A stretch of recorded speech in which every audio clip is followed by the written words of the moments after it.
خیر، تو جب حضرت نے مجھے دیکھا کہ ابھی کل تو شیروانی اور بٹن وٹن لگائے، ترکی ٹوپی اور بوٹ پہنے، اب یہ کیا ہے، تو بالکل ملا اتنی جلدی صوفی بن گیا.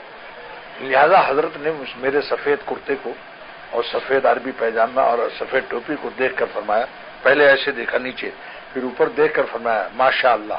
سنیے، ماشاء اللہ نور معلوم ہوتا ہے. یہ شیخ کا جملہ ابھی تک یاد ہے، ماشاء اللہ نور معلوم ہوتا ہے.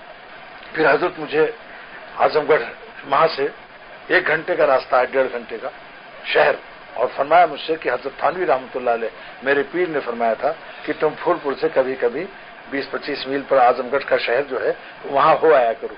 لہذا حضرت نے جانا شروع کر دیا تھا، اور فرمایا کہ ایک زمانے تک کوئی جان پہچان نہیں تھی، مگر پیر کا حکم سمجھ کر شہر جاتے تھے. ایک مسجد غیر آباد دریا کے کنارے تھی، وہاں جا کر میں 5 پارے قرآن شریف اور خوب ذکر اللہ 24,000 اللہ اللہ اور سب کرتے تھے، اور ذکر کر کے اپنا کھانا یہاں سے لے جاتے تھے اور کھا کر کے واپس آ جاتا تھا، اور کسی انسان سے ملاقات نہیں، کیونکہ حضرت نے فرمایا تھا کہ شہر اعظم گڑھ ہو آیا کرو. اب کس کے ہاں جائے جب کوئی جان پہچان نہ ہو؟ زبردستی تو کوئی مہمان نہیں بن سکتا. لیکن وہ حضرت کے آہ و فغاں اور تلاوت کا انداز، اس مسجد سے نور تمام شہر میں ہلچل مچ گئی کہ بھائی ایک حضرت تھانوی کا خلیفہ فلاں مسجد میں آتے ہیں. بس لوگ آنے لگے اور کچھ لوگ داخلی سلسلہ ہونے لگے. پھر ان لوگوں نے درخواست کی حضرت اب آپ ہمارے یہاں ٹھہرا. اس طرح سے کام شروع کیا. اب اس کے بعد جب حضرت اعظم گڑھ تشریف پہنچے تو حضرت ایک جج صاحب جو حضرت تھانوی رحمۃ اللہ علیہ کے مجاز صحبت، خلیفہ مجاز صحبت تھے، جج صاحب تھے، جج تھے وہ. اب وہاں جب میں حضرت اتر کے رکشے سے، اسٹیشن سے رکشے سے اتر کے وہاں ان کے یہاں جانے لگے کہ بھائی میں جج صاحب کا مہمان ہوں، تو میں نے فوراً کہا حضرت آپ مجھے اجازت عطا فرمائیں، میں کھانا کھا کر کے ابھی حاضر ہو جاتا ہوں. دیکھیے 18 سال کی عمر میں اللہ تعالیٰ نے یہ عقل عطا فرمائی. وہ نہ ہوتا تو پیر کے ساتھ، بعض لوگ پیر کے ساتھ لگ جاتے ہیں، سمجھ گئے، پیر کے ساتھ لگ جاتے ہیں اس کے لیے تاکہ خوب بوٹی لگو ملے گی اور خوب کہتے ہیں مزے آئیں گے. مگر میں نے چونکہ کتاب میں پڑھا ہوا تھا، کتابیں خوب پڑھ کے گیا تھا حضرت تھانوی رحمۃ اللہ علیہ، اس میں لکھا تھا کہ پیر کے ساتھ جہاں پیر کا دعوت ہو وہاں مت لپٹو جب تک خود تمہاری دعوت نہ ہو، اور قبول بھی کرو تو پیر کی اجازت سے. بس میں نے عرض کیا حضرت میں کھانا کھا کر ابھی حاضر ہوتا ہوں. تو حضرت نے کہا ٹھہرو ذرا 2 منٹ ٹھہرو.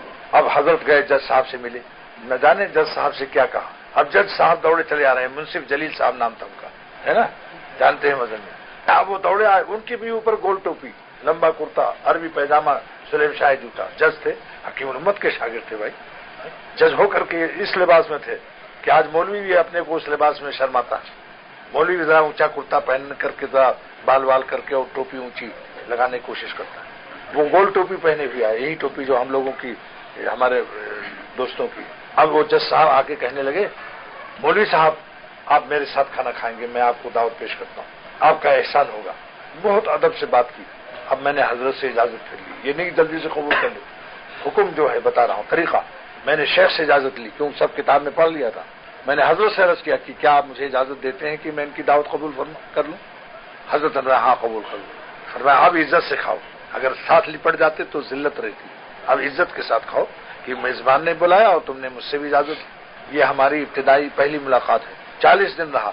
40 دن میں نے دیکھا شیخ کو کہ 8-8 گھنٹے عبادت کر رہے ہیں اور تلاوت کرتے کرتے ہر 8-10 آیتوں کے بعد حضرت اتنی عمدہ آواز تھی کہ کافر ہندو بھی بارات رک گئی تھی. ہندو کی بارات جا رہی تھی، حضرت فجر کی نماز پڑھا رہے تھے، ہندو کی بارات رک گئی. بھائی ٹھہرو، ایسی پیاری آواز کہاں سے آ رہی؟ ایسی اللہ تعالیٰ نے آواز دی.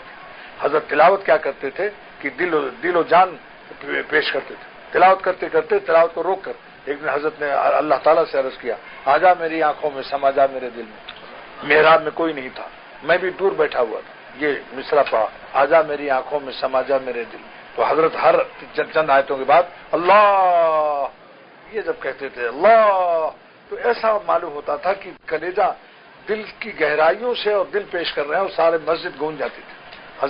آج بھی حضرت کے انوار ہیں جو میرے ساتھ گئے تھے. پوچھیے میر صاحب آپ بتائیے حضرت کے محراب میں 8-8 گھنٹے کی وہ آہ ہوگا اور وہ اللہ کی آواز آج بھی وہاں نور ہی نور معلوم ہوتا ہے. شیخ کا وہ مقام دیکھیں جس میں حضرت نے 50 سال، کم سے کم 50 سال عبادت کی ہو، بلکہ 60 سال. اور اس کے ذرے ذرے میں حضرت تہجد جب پڑھتے تھے تو ہر 2 رکعت کے بعد سجدے میں بہت روتے تھے، پھر جگہ بدل دیتے تھے، یہاں پڑھی پھر یہاں پڑھی پھر یہاں پڑھی، اس طرح سے 8 رکعت 12 رکعت پڑھتے تھے اور سجدے میں روتے تھے. آج بھی اس زمین میں آج بھی شیخ کے انوار ہیں، اور جس ندی میں نہاتے تھے وہاں سے آدھی میل کے قریب 10 منٹ کا راستہ مشکل سے ہوگا، اس ندی میں حضرت نہاتے تھے، اور نہاتے وقت کبھی کبھی شیخ الہند رحمۃ اللہ علیہ کے طریقے پر دعا مانگتے تھے۔ حضرت شیخ الہند رحمۃ اللہ علیہ نے فرمایا کہ جس کے پیٹ میں حرام غذا ہو، جس کا لباس حرام ہوگا، اس کی دعا نہیں قبول ہوگی۔ لہذا شیخ الہند مولانا محمود الحسن رحمۃ اللہ علیہ نے فرمایا کہ کبھی دریا میں جہاں پانی کم ہو، یا تالاب میں یا حوض میں، اتنا پانی جہاں ہو اس میں گھس جاؤ اب بدن میں، اور کپڑا اتار کے سب پھینک دو باہر، یا کسی خادم کو دے دو، وہ لنگی وغیرہ پکڑ لے۔